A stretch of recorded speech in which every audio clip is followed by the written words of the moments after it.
Ceros, ka pirmo reizi aizvedām viņus uz trasi, kas atradās Baigos. Mārim bija 5,5 gadu laika. Pirmo reizi uzlikām viņu uz riteņa un ļāvām braukt no tiem trampolīniem. Jā, pa karjeru katrā ziņā tajā laikā mēs absolūti nemaz nedomājām. Katrā ziņā mēs centāmies piesaistīt Māri tur, kas viņam patīk un interesē. Sākumā atceros, ka iesāka Māris braukt, apmēram pirmos 3 mēnešus.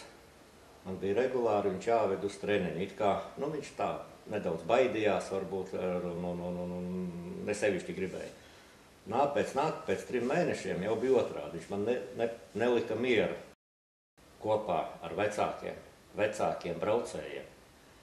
Viņi kaut ko centās paši izveidot. Treili tā saucamie, ja? Un apgūt tur pareizi kā lekt. Man tā ļoti prātā palicis ir, ka viņi brauca treniņos uz laiku, uz ātrumu. Un tad parasti, kurš sacentās, kurš ieguva pirmo vietu, tas nopelnīja konfekti. Un tad tā Mārim bija diezgan svarīga balva.